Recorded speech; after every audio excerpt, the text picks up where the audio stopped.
Hello guys, welcome to our YouTube channel. ಇವತ್ತಿನ class ಒಳಗೆ second P U C first ಲೆಸನ್ನು 2D year ಈ ಒಂದು ಸಮ್ರಿಯನ್ನು ನೋಡೋಣ ಅಂತ. ಈ ಒಂದು ಲೆಸನ್ನ ಬರೆದವರು ಕೌಂಟ್ ಲಿಯೋ ಟೆಸ್ಲಾಯ್ ಅಂತ. ಇದ್ರ ಮೇಲೆ ಏನಾದರೂ ಎಸ್ಸೆ ಟೈಪ್ ಒಳಗೆ ಕ್ವಶನ್ಸ್ ಬಂದರೆ ಫಸ್ಟ್ ಆ ಒಂದು ಪೊಯೆಟ್ನ ಬರೆದ್ಬಿಟ್ಟು ಆಮೇಲೆ ಸ್ಟಾರ್ಟ್ ಮಾಡಿದರೆ ಒಂದು ಸ್ವಲ್ಪ ಮಾರ್ಕ್ಸ್ ಹೋಗೋ ಚಾನ್ಸಸ್ ಕಡಿಮೆ ಇರುತ್ತೆ. ಶಾರ್ಟಾಗಿ ಸಮ್ರಿ ನೋಡೋಣ ಅಂತ. Monaco was a little kingdom with 7,000 populations. It was near border of France and Italy. It had a king, ministers, soldiers, next a small army of 60 soldiers. The king used to collection taxes on the things such as tobacco, wine, spirits and poll tax. But the special revenue came from the gaming house. The people played roulette with was generating a lot of income for the king. ಅಂತಂದರೆ ಒಂದು Italy ಮತ್ತು France ನಡುವೆ ಒಂದು ಸಣ್ಣದೊಂದು ಆ border ಒಳಗೆ ಒಂದು ರಾಜ್ಯ ಇದೆ, ಮೊನಾಕೋ ಅಂತೇಳಿ ಆ ರಾಜ್ಯ. ಅದ್ರೊಳಗೆ ಒಂದು ಸ್ಮಾಲ್ ರಾಜ್ಯ ಅದು. ಸ್ಮಾಲ್ ಅಂತ ಯಾಕೆ ಕರಿತೀವಿ ಅಂದರೆ ಅಲ್ಲೇನಿಲ್ಲ, ಬರೀ 7,000 ಅಂದರೆ 7,000 ಜನ ಪಾಪ್ಯುಲೇಷನ್ ಇದೆ. ಆಮೇಲೆ ಅಲ್ಲಿ ಆರ್ಮಿ ಕೂಡ ಸಣ್ಣದಾಗಿದೆ, ಹೆಂಗಂದರೆ 60 ಮೆಂಬರ್ಸ್ ಅಷ್ಟೇ ಅದರೊಳಗಿದ್ದಾರೆ. ಆಮೇಲೆ ಆ ಒಂದು ರಾಜ್ಯ ಏನು ಮಾಡ್ತಾನಂದರೆ ಬರೀ ಟ್ಯಾಕ್ಸ್ ಅಷ್ಟೇ, ಅದರೊಳಗಷ್ಟೇ ಒಂದು ತನ್ನ ರಾಜ್ಯವನ್ನು ನಡೆಸ್ತಿರ್ತಾನೆ. ಹಾಗೆ ಒಂದು ಗೇಮಿಂಗ್ ಹೌಸ್ ಅಂತ ಇರುತ್ತೆ, ಅಲ್ಲಿ ಹೋಗಿ ಪ್ರಜೆಗಳೆಲ್ಲ ಇನ್ವೆಸ್ಟ್ ಮಾಡಿಬಿಟ್ಟು ಅದರಿಂದ ಏನು ಅಮೌಂಟ್ ಬರುತ್ತಲ್ಲ, ಅಂದರೆ ಪ್ರಜೆಗಳು ಇನ್ವೆಸ್ಟ್ ಮಾಡಿರ್ತಾರಲ್ಲ ಆ ಗೇಮಿಂಗ್ ಹೌಸ್ ಅಂತೇಳಿ, ಅದರೊಳಗೆ ಅವ್ರು ಸೋತರು ಅಥವಾ ಗೆದ್ದರೂ ಕೂಡ ಇವನಿಗೆ ಒಂದು ಸರ್ಟೈನ್ ಪರ್ಸೆಂಟೇಜ್ ಆಫ್ ಅಮೌಂಟ್ನ ಅವ್ರು ಕಟ್ಟಬೇಕಾಗಿರುತ್ತೆ. ಅದಕ್ಕಾಗಿ ಅದರಿಂದ ಏನು ಬರುತ್ತಲ್ಲ ಟ್ಯಾಕ್ಸ್, ಅದರಲ್ಲಿ ಕೂಡ ರಾಜ್ಯವನ್ನು ನಡೆಸ್ತಾ ಇರ್ತಾನೆ. ಇದ್ರ ಮೇಲೆ ಒಂದು ಕ್ವಶನ್ಸ್ ಬರುತ್ತೆ, ಅಂದರೆ ಮೊನಾಕೋನ ಯಾಕೆ ಒಂದು ಸಣ್ಣ ರಾಜ್ಯ ಅಂತ ಕರೀತಿದ್ರು ಅಂತ. ರಾಜ್ಯ ಎಲ್ಲ ಒಂದು ಶಾಂತವಾಗಿರುವಂಥ ಸಂದರ್ಭದೊಳಗೆ ಅಲ್ಲಿ ಏನು ನಡೆಯುತ್ತೆ ಅನ್ನೋದು ಒಂದು ಇನ್ಸಿಡೆಂಟ್ ನಡೆಯುತ್ತೆ. ಆ ಇನ್ಸಿಡೆಂಟ್ ನೆಕ್ಸ್ಟ್ ಇದೆ. One unusual incident happened in Monaco. It was a murder. The criminal was tried in the court of and awarded death punishment, but the problem was they had neither a machine nor an expert to cut the head off. So the king sought help of France and Italy. Both countries were ready to help by charging 16,000 francs and 12,000 francs respectively, but the king thought that was too costly. Then the army was Monaco was requested to execute the punishment.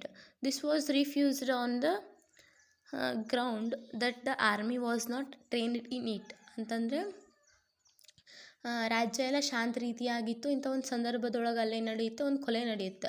ಆ ಕೊಲೆಯನ್ನು ಮಾಡಿದಂಥ ಕೊಲೆಗಾರನ ಅವ್ರು ಏನು ಮಾಡ್ತಾರೆ, ಜೈಲೊಳಗೆ ಇಡ್ತಾರೆ. ಇಟ್ಟಂಥ ಸಂದರ್ಭದೊಳಗೆ ಅವನಿಗೆ ಜೀವಾವಧಿ ಶಿಕ್ಷೆಯನ್ನು ಕೊಡ್ತಾರೆ.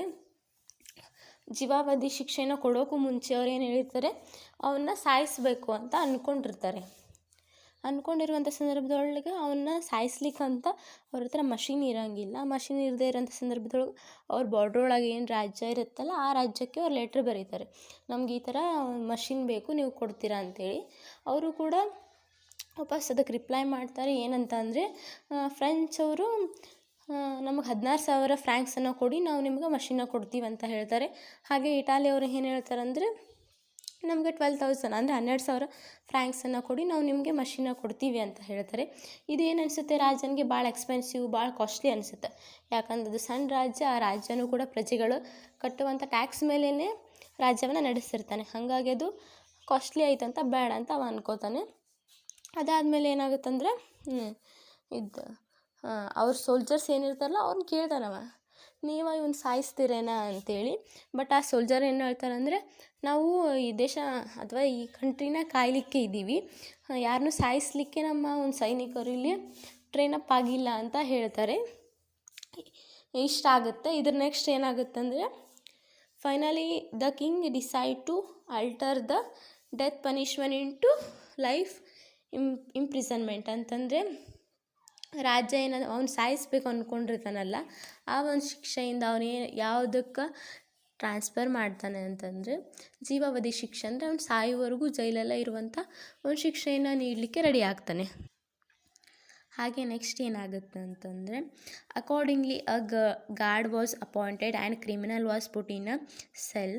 ಇವನ್ this also provide costly of the king fund a new item of expenditure of 600 francs every month. ಅಂತಂದರೆ ಅವನ್ನೇನು ಕೊಲೆ ಮಾಡಿದವನ್ನ ಜೈಲೊಳಗೆ ಇಟ್ಟಿರ್ತಾರಲ್ಲ, ಅವ್ನು ನೋಡ್ಕೊಳ್ಳಿಕ್ಕಂತ ಅಂದ್ರೆ ಅವನ್ನೆಲ್ಲಿ ಓಡೋಗ್ಬಾರ್ದಂತ ಅವ್ನು ನೋಡ್ಕೊಳ್ಳಿಕ್ಕೆ ಒಬ್ಬರು ಗಾರ್ಡ್ನರ್ ಅಂತ ಇಟ್ಟಿರ್ತಾರೆ. ಆ ಒಂದು ಗಾರ್ಡ್ನರ್ ಏನು ಎಕ್ಸ್ಪೆನ್ಸಿವ್ ಆಗುತ್ತೆ ಅಂದರೆ 600 ಫ್ರ್ಯಾಂಕ್ಸ್ ಅಂತಂದರೆ ಅವ್ನು ನೋಡ್ಕೊಳ್ಳೋದಾಗಿರ್ಬೋದು, ಅವ್ನಿಗೆ ಊಟ ತಂದು ಕೊಡೋದಾಗಿರ್ಬೋದು, ಈ ರೀತಿ ಅವನ್ನೆಲ್ಲ ಕಾಯಲಿಕ್ಕೆ 600 ಫ್ರ್ಯಾಂಕ್ಸ್ ಆಗುತ್ತೆ. ಅದು ಕೂಡ ಅವ್ನಿಗೆ ಏನು ಅನಿಸುತ್ತೆ, ಭಾಳ ಕಾಸ್ಟ್ಲಿ ಅಂತ ಅನಿಸುತ್ತೆ. ಒಬ್ಬರು ಬಂದು ರಾಜನಿಗೆ ಏನಂತ ಸಲಹೆ ಮಾಡ್ತಾರಂದರೆ, ಅವನ್ನೇ ನೀವು ಕಾಯಲಿಕ್ಕೆ ಅಂತ ಇಟ್ಟಿದ್ದಲ್ಲ ಅವ್ನು ತೆಗೆದು ಹಾಕಿಬಿಡಿ, ಆವಾಗ ಅವ್ನು ಕಾಯಲಿಕ್ಕೆ ಯಾರೂ ಇಲ್ಲ ಅಂದರೆ ಅವನು ಹೊರಗಡೆ ಹೋಗಿಬಿಡ್ತಾನೆ, ಅವಾಗ ನಿಮ್ಗೆ ಯಾವುದೇ ರೀತಿಯ ಖರ್ಚು ಇರೋಂಗಿಲ್ಲ, ಈ ಟೆನ್ಷನ್ನು ಇರೋಂಗಿಲ್ಲ ಅಂತ ಹೇಳ್ತಾರೆ. ಅವನು ಕೂಡ ಅದೇ ರೀತಿಯಾಗಿ ಅವನ್ನ ತೆಗೆದು ಹಾಕಿಬಿಡ್ತಾನೆ. ತೆಗೆದು ಹಾಕಿದ ಮೇಲೆ ಏನಾಗುತ್ತಂದರೆ, next the guard was dismissed but the criminal did not run away. He had nowhere to go and had forgotten he work. The only way to get rid of the criminal was pay him a pension. The criminal agreed to it and received 1/3 of unity. ಅಂತಂದರೆ ಲಾಸ್ಟಿಗೆ ಏನಾಗುತ್ತೆ ಅಂದರೆ, ಅವರೆಲ್ಲರೂ ತೆಗೆದು ಹಾಕಿದ ಮೇಲೆ ಅವನು ಎಲ್ಲೂ ಹೋಗಂಗಿಲ್ಲ. ಯಾಕೆ ಹೋಗಂಗಿಲ್ಲ ಅಂತ ಹೇಳಿ ಒಂದು ಸಲ ಕರೆದವ್ರು ಕೇಳ್ತಾರೆ. ಅವನೇನಂತ ಹೇಳ್ತಾನಂದರೆ, ನೀವೊಂದು ನನ್ನ ಗೌರವಕ್ಕೆ ಧಕ್ಕೆಯನ್ನು ಮಾಡಿಬಿಟ್ಟಿದ್ದೀರಿ, ಈಗ ನಾನು ಹೊರಗೆ ಹೋದರೂ ನನಗೆಲ್ಲೂ ಕೂಡ ವಾಸವನ್ನು ಮಾಡಲಿಕ್ಕೆ ಅವಕಾಶ ಕೊಡೋಂಗಿಲ್ಲ ಜನ ಅಂತ ಹೇಳ್ತಾನೆ. ಇಂಥ ಒಂದು ಸಂದರ್ಭದೊಳಗೆ ರಾಜ ಏನಂತ ಡಿಸೈಡ್ ಮಾಡ್ತಾನೆ ಅಂದರೆ, ಅವನಿಗೆ 600 ಫ್ರ್ಯಾಂಕ್ಸ್ ಅಂತ ಎನ್ವಲಿ ಒಂದಿಷ್ಟು ಪೆನ್ಷನ್ನ ಕೊಡಲಿಕ್ಕೆ ಸ್ಟಾರ್ಟ್ ಮಾಡ್ತಾನೆ. ಅವನು ಇವಾಗ ಹೋಗಬೇಕಾದ್ರೆ 1/3 ಆಫ್ ಯೂನಿಟಿ ಅಂದ್ರೆ 1/3 ಭಾಗವನ್ನು ತಗೊಂಡು ಅವನು ಹೋಗ್ತಾನೆ. ಹೋಗಿ ಆಮೇಲೆ ರಾಜ್ಯ ಏನಿರುತ್ತಲ್ಲ, ರಾಜ್ಯದಿಂದ ಸ್ವಲ್ಪ ದೂರದೊಳಗೆ ಅವನು ಒಂದು ಅಂದರೆ ಮಾರ್ಕೆಟ್ ಗಾರ್ಡನ್ ಅಂದರೆ ತರಕಾರಿಗಳನ್ನು ಎಲ್ಲ ಬೆಳ್ಕೊಂಡು ಅವನೊಂದು ಆರಾಮವಾಗಿ ಜೀವನವನ್ನು ನಡೆಸಲಿಕ್ಕೆ ಸ್ಟಾರ್ಟ್ ಮಾಡ್ತಾನೆ. ಹಾಗೆ ಅವನು 1 ಇಯರ್ ಆದ ತಕ್ಷಣ ಅವನ ಪೆನ್ಷನ್ ತೊಗೊಳ್ಲಿಕ್ಕಂತ ಇಯರ್ ಆದ ತಕ್ಷಣ ಬರ್ತಾ ಇರ್ತಾನೆ. ಬಂದು ಆ ಗೇಮಿಂಗ್ ಹೌಸ್ ಅಂತ ಏನಿರುತ್ತಲ್ಲ ಅಲ್ಲಿ ಬಂದುಬಿಟ್ಟು ಅವನು ಕೂಡ ಒಂದಿಷ್ಟು ಇನ್ವೆಸ್ಟ್ ಮಾಡ್ತಾನೆ. ಒಂದೊಂದು ಸಲ ಗೆಲ್ತಾನೆ, ಒಂದೊಂದು ಸಲ ಸೋಲ್ತಾನೆ. ಅವ್ರು ಕೊಡೋ ಒಂದಿಷ್ಟು ಅಮೌಂಟನ್ನ ತೊಗೊಂಡು ಅವನು ಆ ಮಾರ್ಕೆಟ್ ಗಾರ್ಡನಿಂಗ್ ಮಾಡಿಕೊಂಡು ಆರಾಮಾಗಿ ಜೀವನವನ್ನು ಸಾಗಿಸ್ತಿರ್ತಾನೆ. ಈ ಒಂದು ಲೆಸನ್ ಒಳಗೆ ಏನಿದೆ ಅಂತಂದ್ರೆ, ಒಬ್ಬ ರಾಜ ಏನಿರ್ತಾನಲ್ಲ, ಅವನು ರಾಜ್ಯವನ್ನು ನಡೆಸಲಿಕ್ಕೆ ಅಂತ ತಾನೇನಾದರೂ ಒಂದಿಷ್ಟು ಪ್ರಜೆಗಳಿಗೋಸ್ಕರ ಮಾಡಬೇಕಾಗುತ್ತೆ. ಬಟ್ ಈ ರಾಜ್ಯ ಏನು ಮಾಡ್ತಿರ್ತಾನೆ, ಪ್ರಜೆಗಳು ಕಟ್ಟೋ ಟ್ಯಾಕ್ಸ್ನೇ ತೊಗೊಂಡು ರಾಜ್ಯವನ್ನು ನಡೆಸ್ತಿರ್ತಾನೆ. ಅದಕ್ಕಾಗಿ ಎಷ್ಟೊಂದು ಪ್ರಾಬ್ಲಮ್ಸ್ ಎದುರಾಗ್ತವೆ. ಜಸ್ಟ್ ಒಬ್ಬ ಕೊಲೆಗಾರನ್ನು ಅವ್ರು ಮೇಂಟೈನ್ ಮಾಡ್ಲಿಕ್ಕೆ ಆಗ್ತಿರಂಗಿಲ್ಲ. ಇಷ್ಟೊಂದು ಶಾರ್ಟಾಗಿ 2D ಇಯರ್ ಲೆಸನ್ದು summary. Thank you for watching. Please like and share, subscribe.